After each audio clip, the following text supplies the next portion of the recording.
It's a mean world out there. And it's a mean rage. Let's change the culture. Let's change the way we think about this world. And let's have a hell of a time doing it. Welcome to Mean Age Daydream, a home for comedy, a home for some politics, and a daydream of a world that doesn't suck. I'm Brian McWilliams. Welcome to this mad world.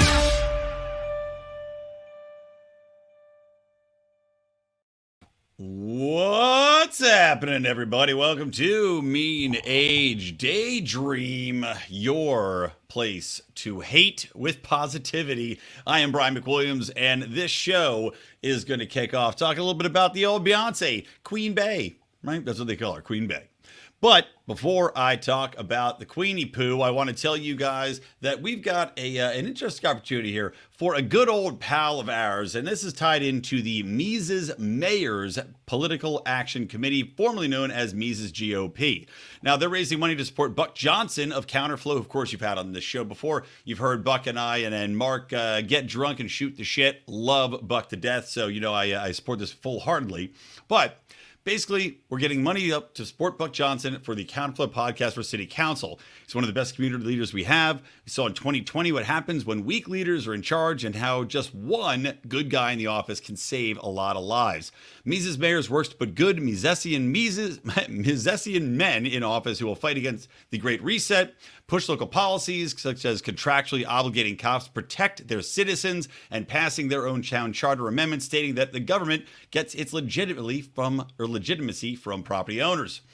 I believe this PAC is the right strategy. It's created by HAPA. I'm asking everybody to support this by going to misesgop.org/lion. Again, misesgop.org/lion. It's the Mises Mayor's PAC, but the website remains misesgop.org/lion, and toss a few ducats their way per month to support electing Misesians like Buck.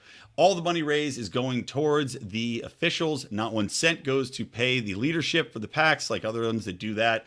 And the policy will not change. It will stick to that. By joining me and going to misesgop.org/lion and providing thousands of small monthly payments in donations, we can do what must be done and elect liberty-minded men like Buck Johnson and others to power. So, guys, go support that. Like I said, I love Buck. I'm sure you do too. And this is an interesting way of taking it. So give it a shot. Let's see what they can do. And please give them some dollars. Now, moving on. I mentioned Queen Bey, right? I don't make it a point to dive into the waters of R&B music too often. You know, I listen to the old school groove. Like on my Sirius XM, I listen to the old school hip hop R&B channels. You know, stuff that's from the 70s to the 90s, right? That's my my R&B groove, because that's the stuff I listened to growing up. But I will say, Beyonce's got a new song out, and it's called America Has a Problem. Now, when I heard that title, right, I see it's trending today when I'm recording this. Oh, it just realized my background's jacked. I gotta fix my background, yo. There we go. These are the things that interrupt your podcast. I recognize, like, okay, America Has a Problem is trending on Twitter. And I'm like, okay, is this going to be another, you know, kind of like Childish Gambino with his song, This Is America, which I actually thought was a pretty damn good song. And if you recall, I did an episode about that, about breaking down what, you know, predominantly was viewed as this leftist rallying cry song. And I saw it as something different. I thought it was much more nuanced than that. But saw Beyonce's got this song called America Has a Problem. Immediately I said, oh, Jesus Christ, roll my eyes. Because what I presumed, and shame on me for presuming, never a good idea, is that this was going to be another anti-American screed tied into racism. Because typically that is what pop culture is now, right? Everything pop culture is tied into racism, is tied into basically this overarching concept that to be pro-America, to be pro-individual property rights, to be pro, you know, X, Y, and Z, basically tying into the testaments of the past that Americans believed in, is somehow perpetuating racist stereotypes, right? And now in culture, you see it on ESPN, you see it in the New York Times, you see it in entertainment. The emphasis is on, we must have diversity, we must have all these different voices represented at all times, regardless of merit, really, most of the time. And I'm not saying that Beyonce is not talented. Clearly, she's very talented. But my gut instinct is okay. Beyonce is basically going to be chasing pop culture here, right? She's been out of it a little while. She's got to come back. She's going to try to make this a racist statement, about how America has a problem with race. And she's now Beyonce's got to get in on this, and she's going to be chasing the dollars and chasing pop culture. I was wrong. To her credit, I was wrong about that. The song, which is a banger, I will say, if you're going to a strip club anytime in the next 6 months, you have found your anthem because every stripper will be stripping to this song. When you go and play it, I'm not going to play it because I don't feel like getting flagged. But when you go to hear this song, you will, without a doubt, be like, "Oh yes, this will be every stripper's song for the next 6 months minimum." So for those of you that make it rain, get ready to have booties in your face to this song, which, as I said, is not about racism. What it is about is America's, issue with drugs. And I'm going to guess predominantly with opiates, right? Because that seems to be the problem. Now, again, crack's still an issue. We know the CIA brought crack into the black communities back in the day. And I'm sure that's still part of the problem. But what she's talking about in this one, I think, is probably referring to the opiate issue that America has with all the fentanyl, with all the overdoses, because it's a song about, addicted. She's talking about drug dealers, she's talking about dope, and how her love is the real dope, right? Her booty is the real dope. Her knockers, those are the real dopes. So you got to get addicted to that. Get addicted to that booty first. Sound message. I like it. I'm a fan. However, Beyonce did not get all popular marks this week. Because, and I didn't realize that this was a thing. I didn't realize that this was a rallying cry for ableism, right? These writers who now take umbrage with everything and anything that goes in pop culture. And of course, this criticism comes from The Guardian, the most left-wing, idiotic publication possibly in the world. Possibly more left-wing idiocy comes out of The Guardian, based in the UK, than anything we've got domestically, which says a lot. But Beyonce had a line in one of her songs on the new album Renaissance, and it uses the word spazz. It was some song that was co-written by Drake. I don't know if Beyonce said, "Oh, let's put spazz in, it rhymes," or if Drake was like, "I'm Canadian and I'm going to use spazz because we can't talk about Eskimos anymore. We have to call them native, what do they call them? I don't know, native inhabitants, something, the original tribes." I don't know. Canada had rebranded and you're not allowed to say Eskimos anymore. So you'd think Drake would know better. Shame on you, Drake. But they had this line, spazz, right? And just a simple word, and it's not even being used in some crazy derogatory fashion. Now, for those of you that don't know, because the vast majority of people in the world don't know this and have completely disconnected the origin, which even in its origin seems very strange that it would have caught on, and what the current definition of spazz would be to most people. Spazz is basically the uncontrolled bodily movements of somebody that has like a Parkinson's or has some sort of disability, right? I don't know, I guess spazz comes from, I don't even know, spasms, right? Because your muscles are spasming, so you're a spazz. Fine. Again, it's hard to think that this would somehow have really gotten popular in popular culture, considering how few people you meet in everyday life. I mean, that would have Parkinson's or have some sort of muscular disease where they're just spazzing out uncontrolled of their arms and legs.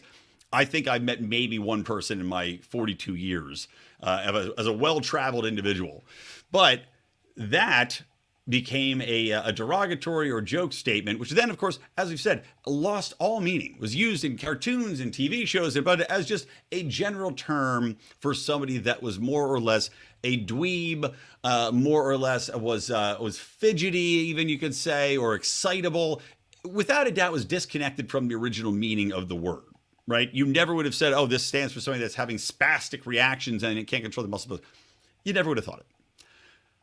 But apparently, if you put it in a song, it causes grievous personal injury. Because remember, guys, words are violence now, right? And it's just, my God, this woman is writing for The Guardian saying she was shaking and crying when she heard spazz was used in a Beyonce song. I'm fucking sure.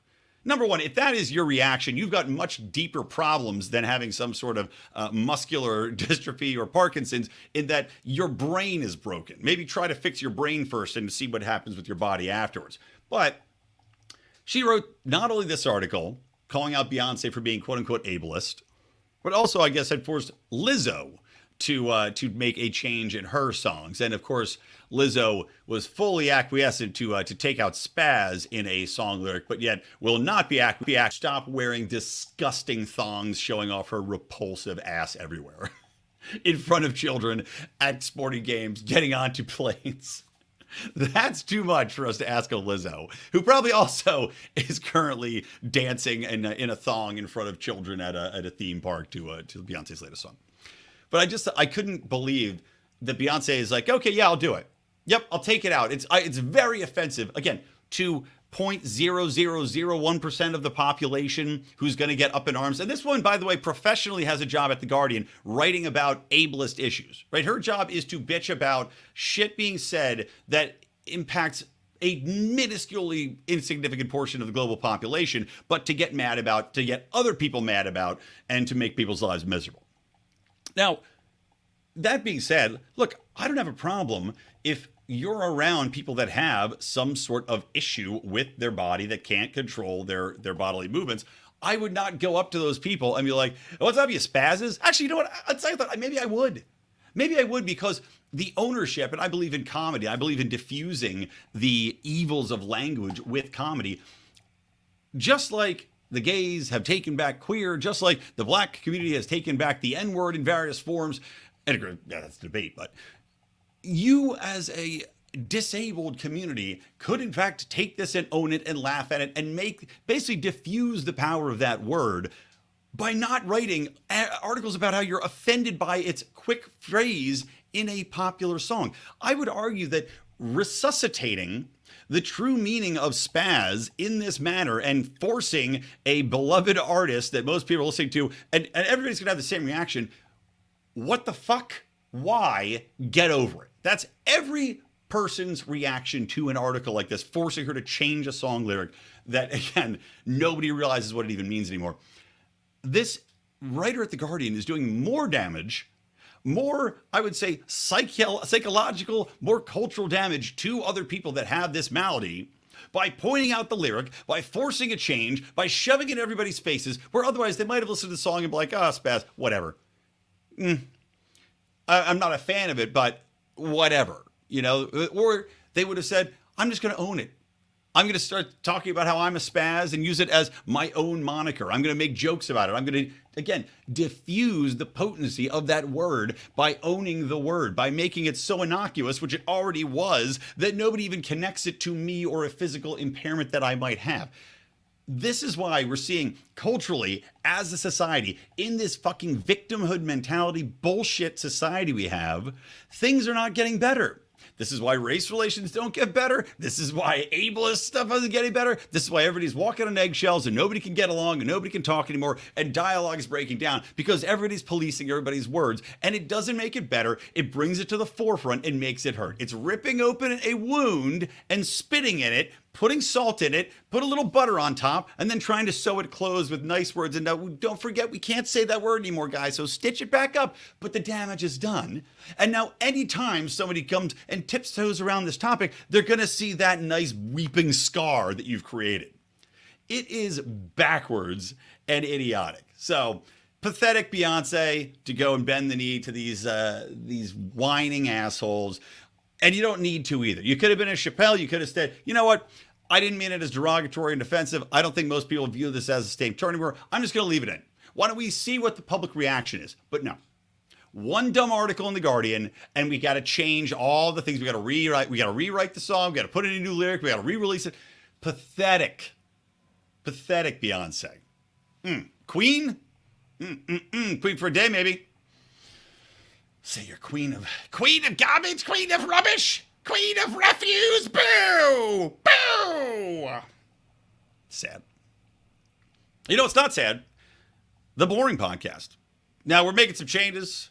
We lost a guy, but it's still me and Rico rocking your comedy.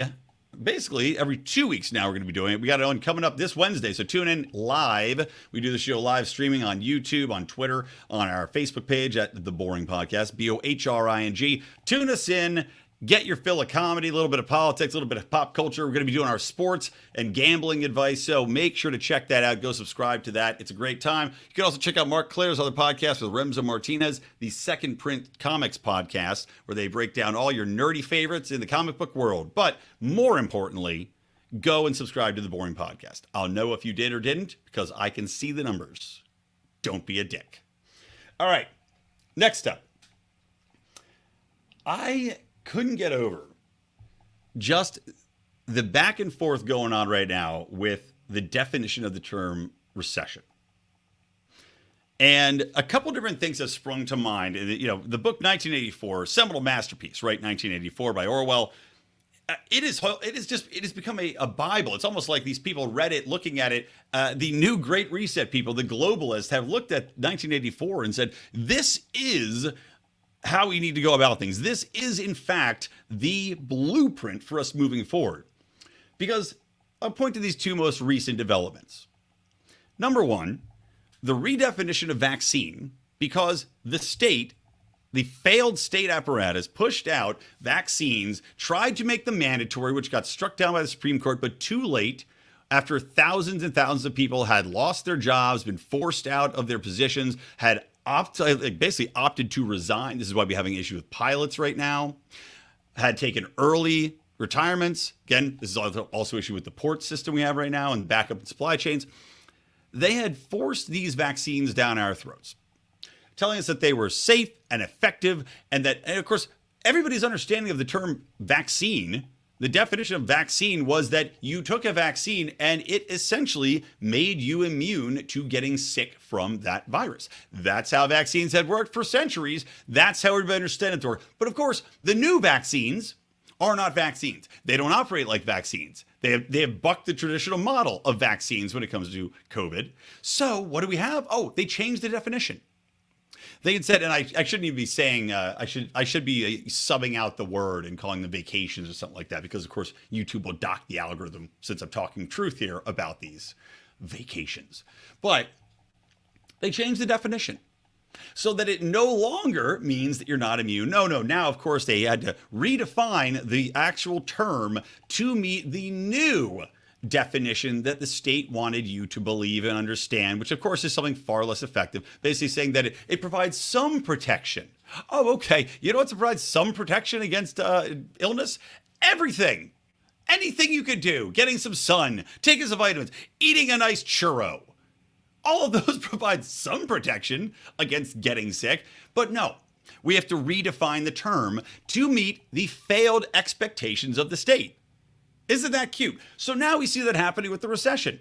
And yes, everybody knows we're in a recession. You can see it happening. You can see the gold lumber flip happening. You can see the stock market going down. You can see the global supply crunch. You can see people's wages stagnating. You can see that people are not optimizing their ability to work, function, spread, live their life, create new businesses, thrive, etc. We are in a recession. It is a factual observation. It's basically something that is inarguable at this point, no matter how bullshit the stats get from the White House talking about, 4 different factors that are separated from the reality which we live in. But they can say, well, no, but look, the employment numbers aren't as bad as we thought.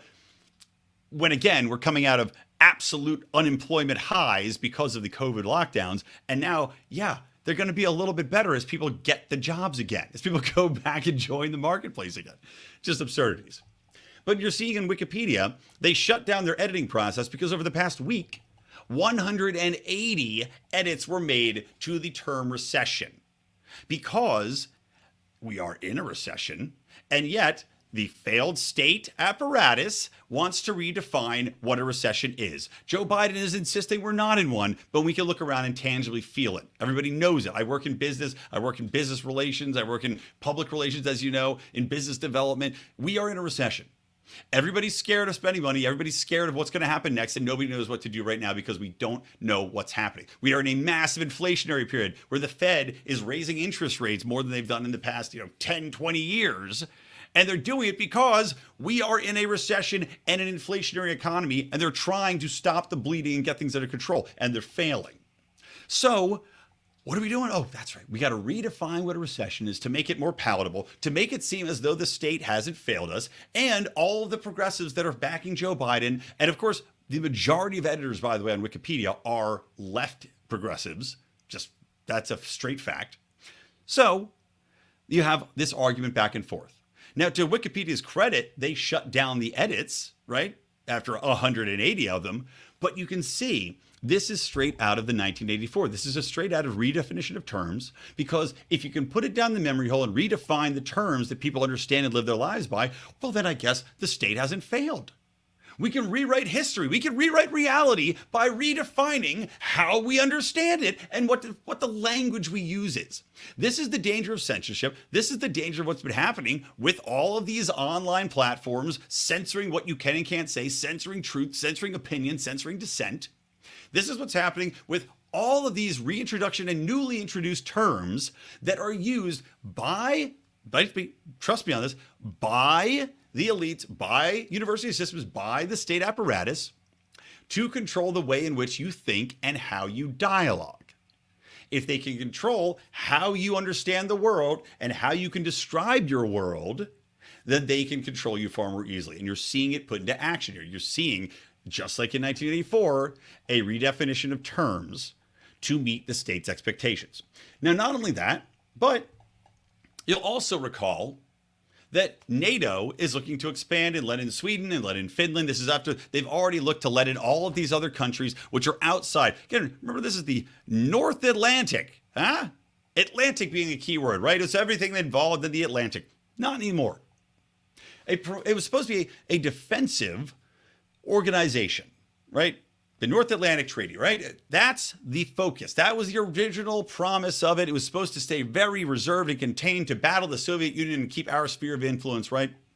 Well, when you add 20 new countries throughout Europe, when you are basically encircling Russia, encircling, trying to get, now expanding into the Pacific and circling China, you are creating, straight out of 1984 again, the two mega blocks of enemies, conglomeratory state/corporate enemies that now in perpetuity will constantly be propagandizing all of their citizenry to hate each other. We're seeing it play out. This is to the detriment of everything. Globalization, unification of all of these countries under one rule, be it a elected or unelected body, right? And the UN is unelected body. So when we have these conglomerates coming together, they're incentivized to propagandize us that, number one, they are the epitome of good, right? They are the one true leading factor. We must believe everything they say, because what other choice do we have, right? You don't want to believe the great evil, the great Satan over there of China and Russia and whatever else they might call it, the Middle East countries, whatever else is going to join into this conglomeration of filth, is what we'll be told. And we have to believe in all the good and sanctified nations over here.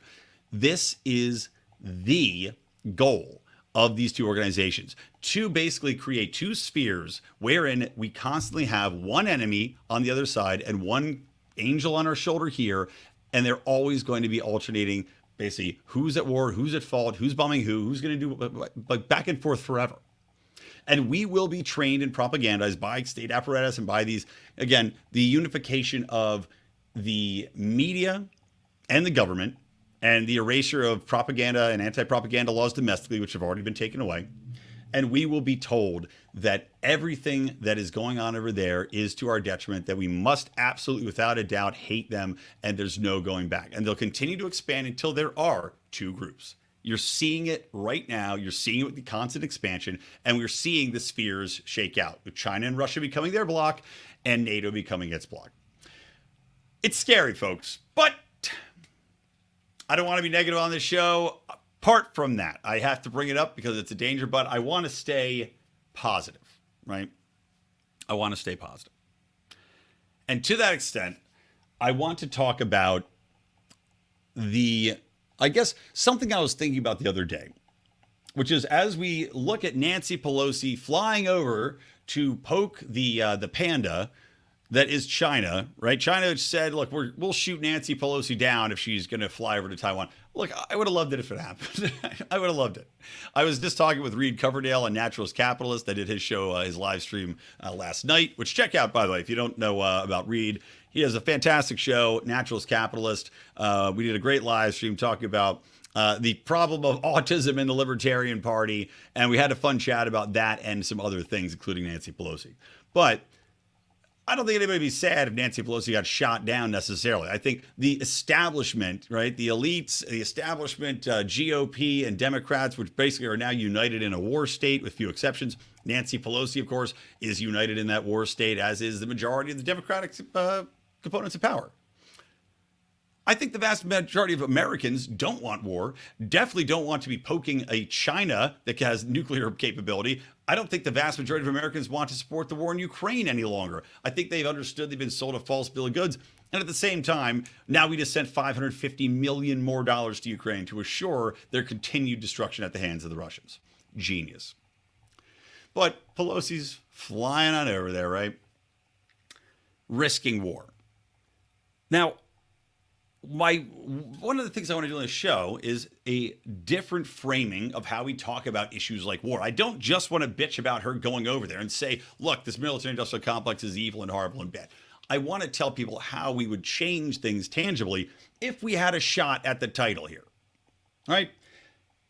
If we had control over, let's say, all the different functions of war. And I want to explain how these things impact people and how war is always...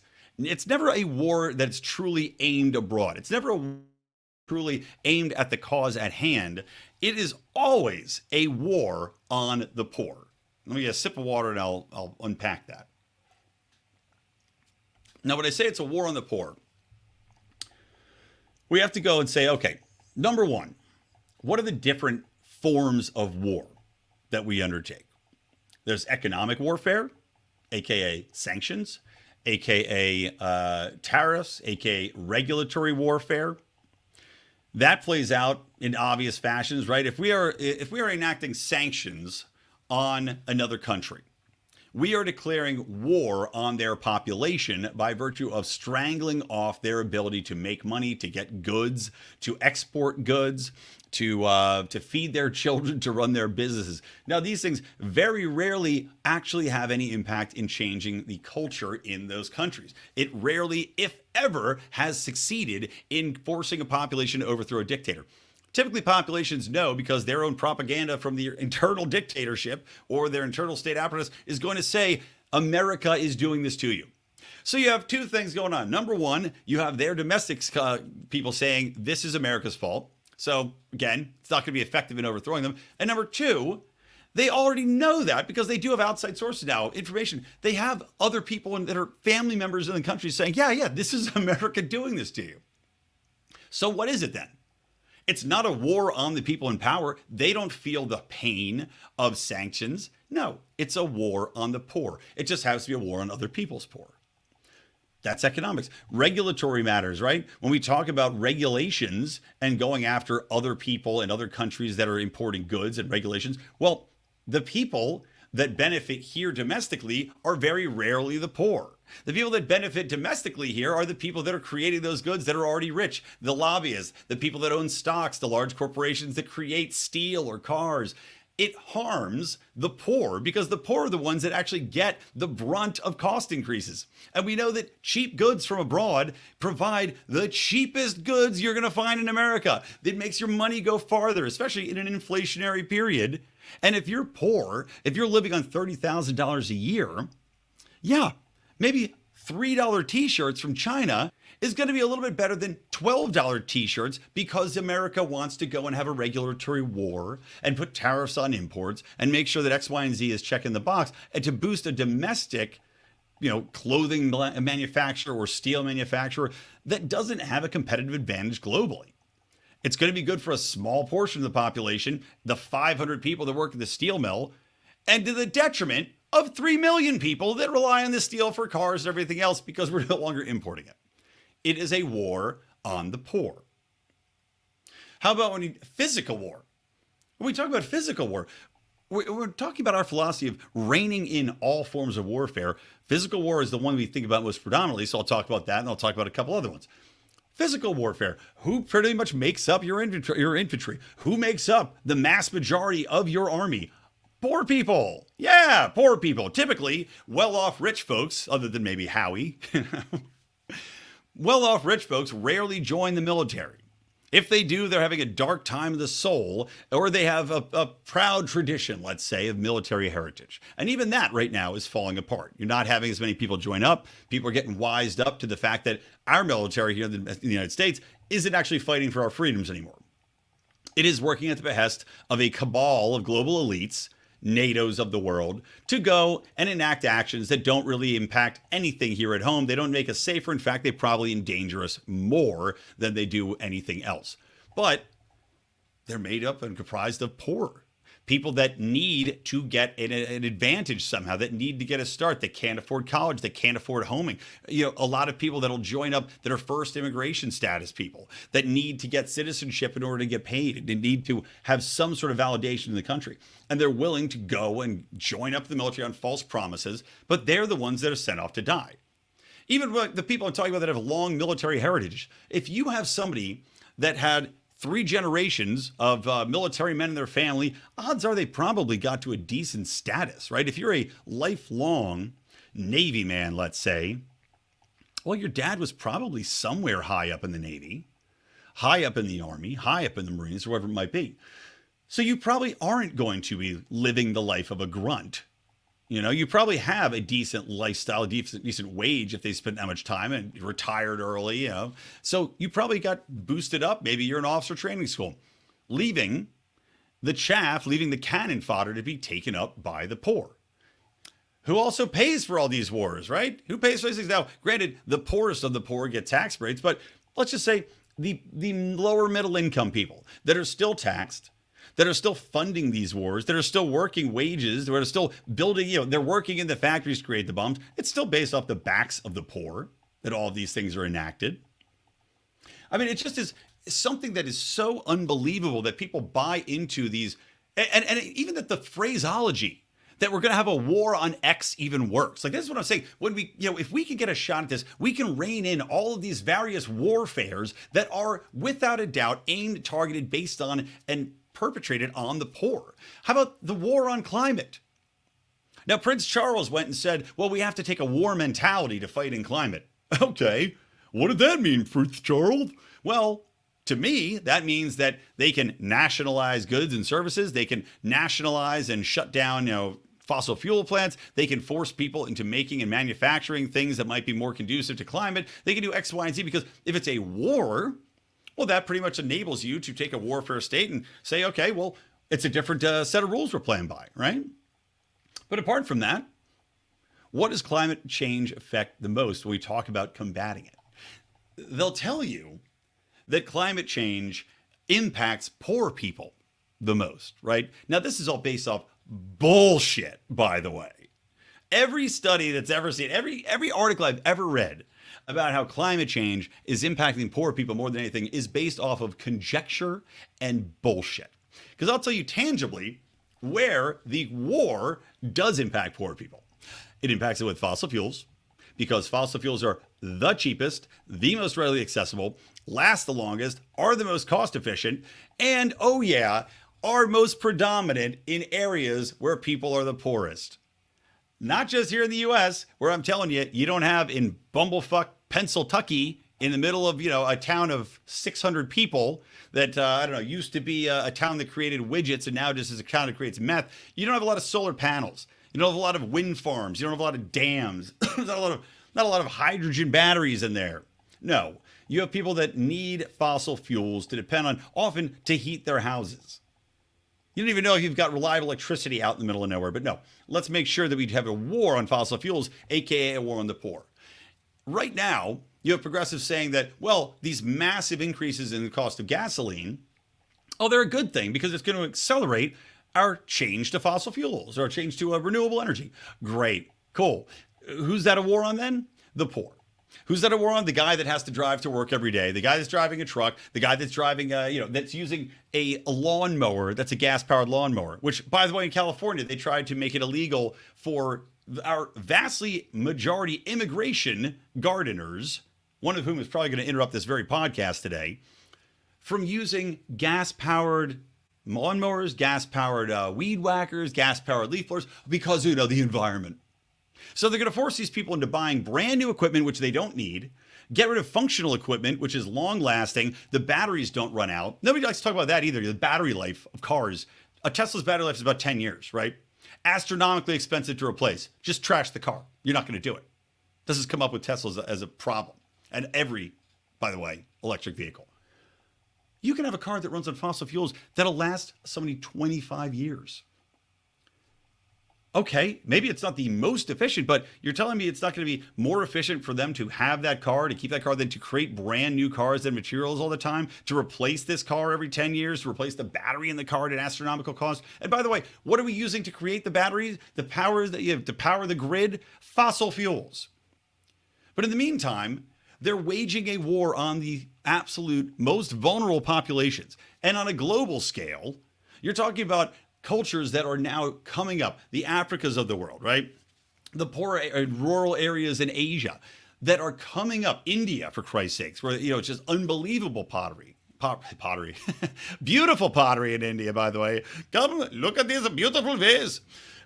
Poverty, unbelievable poverty. And you've got these people trying to make their lives unlivable. Instead of allowing them to use fossil fuels, which, by the way, increased the livelihood. Capitalism and fossil fuels increased the livelihood, the level of living, and the standard of living across the board, and pulled billions of people out of poverty in the course of 30 years. They want to reverse that. They want to tell these people that we, the first world countries, right, the Germanys, the United States, we want to live off the largesse, right? We already went through our fossil fuels phase. We did that. So we want to insist that you guys don't do that. We're going to set you back about 50 years as far as evolution, because we're not going to allow you to use these ultra cheap fossil fuels that are the backbone from any growing economy. Nope. Instead, we're going to limit you. We're going to force you to put in these windmills and these things that are inefficient, slow, and expensive to build, and with no network backing, by the way. They don't have a grid to support it. Again, you don't need a grid for gasoline, right? You put it in the ground, you pump it in your car, you can drive around, you can run your tractor, you can put it in a generator, and you have electricity. You know what you don't have? When you have nothing but solar panels and wind farms, you have to have a hell of a network run in there. And I don't see any rural communities doing that. I don't see rural India doing that, nor rural China, nor rural parts of the United States without a massive government backing. And where does that backing come from? Oh, that's right. The war on the poor by causing inflation, because our war on poverty is also a war on the poor. Yes, that's right, folks. Isn't that cute how that works out? Because we are enacting inflationary procedures by printing trillions of dollars to give to people, right? And we think this is going to be a great boon to them. Here, help me lift you up with $3,000. Yeah, life-changing money, I'm sure.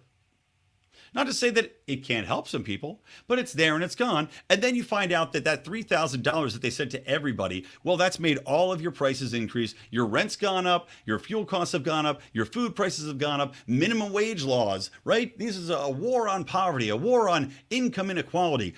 Guess what? Here in California, we've got some of the highest minimum wage laws in the world. Guess what our poverty income inequality rate is? Guess who's got the largest disparity between the rich and the poor of any state in the union? If you said California, twerk your ass on a pole to a Beyonce song because you won that prize. Yeah, it's California. Amazing how these policies work out. But that's what happens. Every time you declare a war on anything, it is a war on the people that can least afford to enact and undertake that war. It is always a war enacted by the elites, enacted by the people who have power and who have nothing to lose, that will say and put up a smokescreen that it is for the poverty, it is for the poor, it is for the homeless. And instead what they do is they build up their own ego, they build up their own propaganda, they build up their own government edifices. And of course, the lobbyists, the corporations that tie into those, they all benefit, right? Again, California, we have a homeless industrial complex here. The homeless population grows every single year. The homeless get worse, they get crazier, they get dirtier, they get more numerous, and we have industries that are getting paid $500 million, pardon me. They do nothing except waste taxpayer money, cost more people here. And again, where do these homeless hang out? It ain't Beverly Hills, folks. The war on homelessness is putting crazy, drug addicted, mentally unstable, violent people in the poorest neighborhoods that are the least policed, that don't have the power to say, get the fuck out of my neighborhood, you shitbag. No. The rich communities that are gated in, they don't have to deal with the homeless issue, but they're the ones that want to push the war on homelessness and tell these people, please come to California. We'll give $500 million to keep you happy and safe and shooting up drugs in front of my house. It's a war on the poor. And who are most likely to end up homeless? The poor. The very same poor that have had the housing costs inflate beyond what is possible without government intervention in the war on the housing crisis. It's a beautiful thing. Now, I know, you're right, that doesn't sound positive, but I'm telling you this because it's a very simple solution that I'm preaching here. From my perspective, when we say end the wars, I'm talking about end the wars. All of the wars. Every war that is fought from a governmental perspective is always lost. They're always fucking lost, guys. And we have to make that clear to people. Stop being used. I was thinking about this the other day. So, again, I'm listening to the Machiavellians. Great book, by the way, if you check that out. And in the Machiavellians, he's talking about, quoting Plato. And basically, the emphasis has to be on simple, emotional communications, right? 3 letters, 3-word sentences, short propaganda that is effective, that can get the message across. And I think stop being used. It's a perfect phrase. Nobody wants to be used. Nobody wants to be taken advantage of, but that's what we're all being doing constantly. I mean, the government takes advantage of our work. It takes advantage of our trust. It takes advantage of our belief in a system of what could be. And it turns it on its head, and it just fucks us right in the ass. And then all these people seem to turn around and say, thank you. May I please have another? Let's go fight another war. And they promise you this one's going to be different. This war is the one we can win. And yet, what do we have? Spiraling national debt, unbelievable inflation, unsustainable housing rates, a war state run mad, a population that is terrified of what's coming around the corner, record low savings, homelessness everywhere. Stop all the wars. That's what we can bring to the table. No more wars of any kind. All right. Let me see here. Sip of water. Got a couple of things. Oh, by the way, I get all of this one too. Another one, this is a perfect example, right? Let's talk about the war on hunger. Right? There's a global war on hunger. We're always told that people are starving everywhere. Now, what they don't want to tell you is that in the war on hunger, the government's actually disincentivizing people from growing crops. And that's going on right now. Now, there's this amazing article on the United Nations. United Nations? Are you telling me a multinational global organization is evil? Yes. The United Nations had an article, which has now been pulled down because they got called out, called The Benefits of World Hunger. Yeah. I guess one of the best parts of the war on hunger is the benefit of having world hunger. This fucking asshole, George Kent is his name. He was in the Department of Political Science at the University of Hawaii, working on human rights, international relations, and peace development, as well as environmental issues. Cool, dude. Okay. Hunger, this is a quote from the article. Now, they took it down, right? So I'm just pulling this from an article that's read on The Capitalist Exploits is the name of the publication. But this is a direct quote from a screenshot. Hunger has a great positive value to many people. Indeed, it is a fundamental to the working of the world's economy. Hungry people are the most productive people, especially where there is a need for manual labor. Isn't that nice? So remember, when the UN and the United States and everybody else decides to fight world hunger, what they really think. And that's that they want you to be hungry so you work harder. Stop being used. All right, let's see. I want to tell you real quick to join our Patreon. By the way, lionsofliberty.com. I'm sorry, patreon.com/Lions of Liberty. Get my Good Morning Fuckhead rants. I'm just about to drop a new Do Nothing Man. The script is written and done. Woo! It's a good one, too. I think it's my favorite one I've ever written.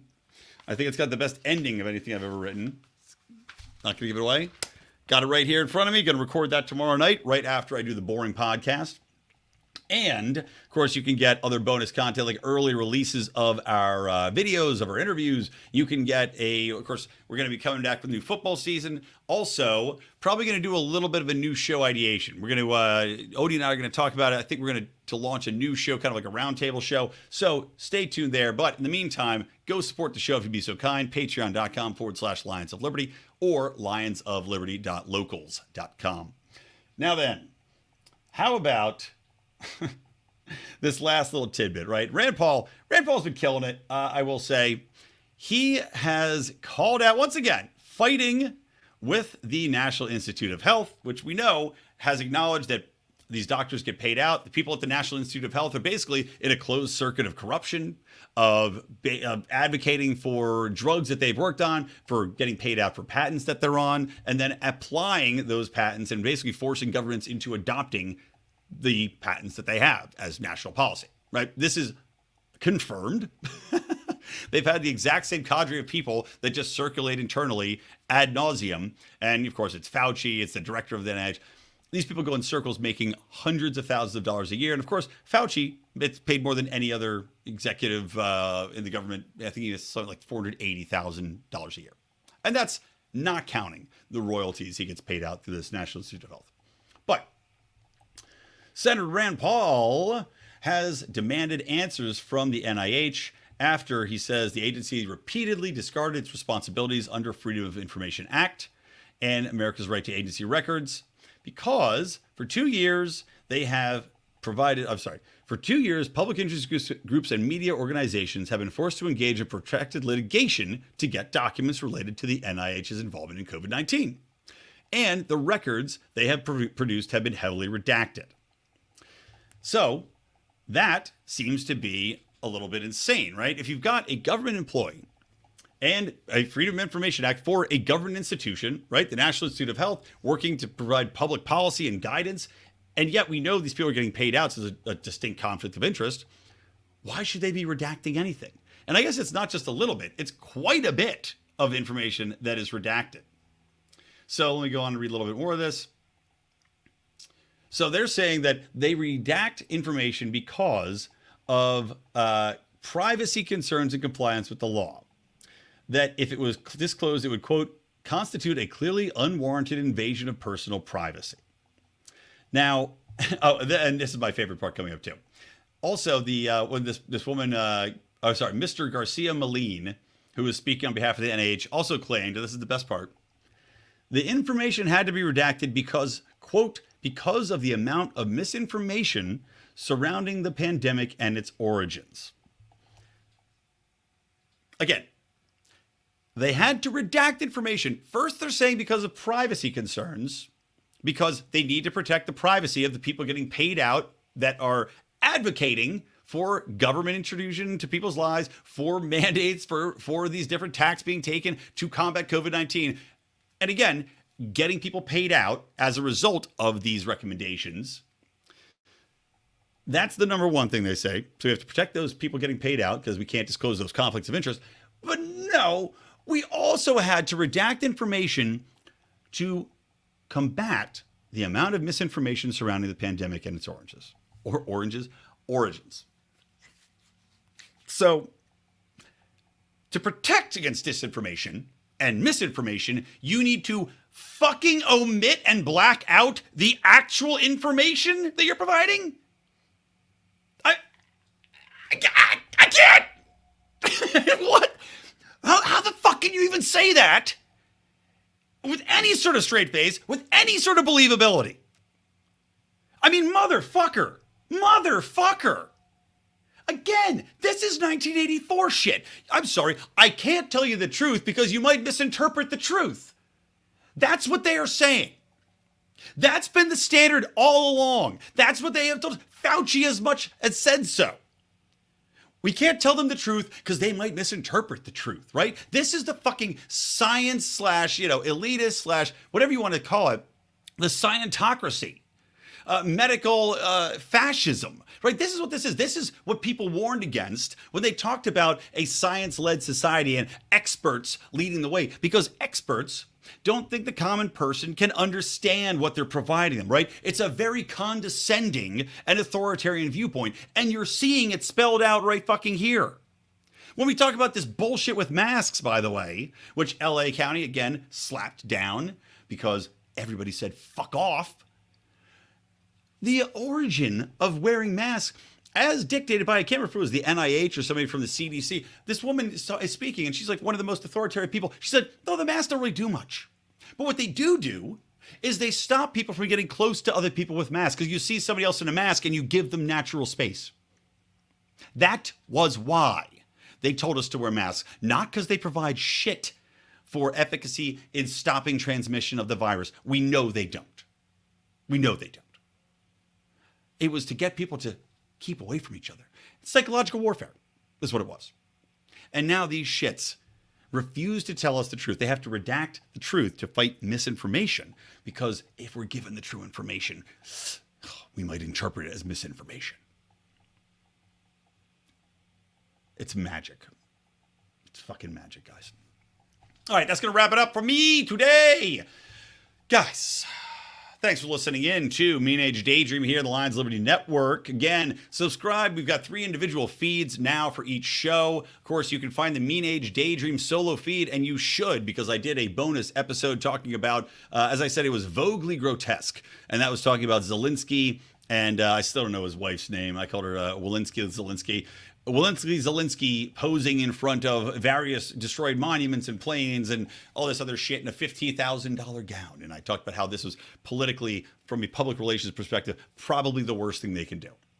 Now, it didn't stop Biden from, signing a check for $550 million, which probably, by the way, do you think they just put a fucking birthday card in front of him with a check that said written out to Zelensky, and they said, Joe, can you sign this check for Hunter's birthday? And he went, and just scribbled on it.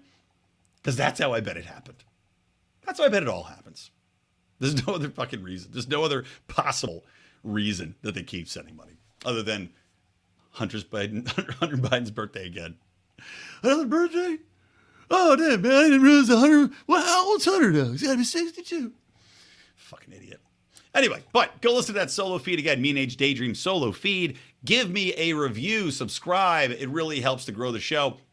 If you haven't yet, if you guys are listening, please do also go review the Lions of Liberty Network wherever you can. Give us a nice little write-up there and share the show. More than anything, if you can tweet it out, if you can quote tweet, if you can share the podcast, tell people about it, talk about it on Reddit, that would be dynamite. And that's going to do it, guys. So, from me, Brian McWilliams, from the Lions of Liberty Network and from Mean Age Daydream, keep those electric eyes on me, babe, and keep that ray gun to my head.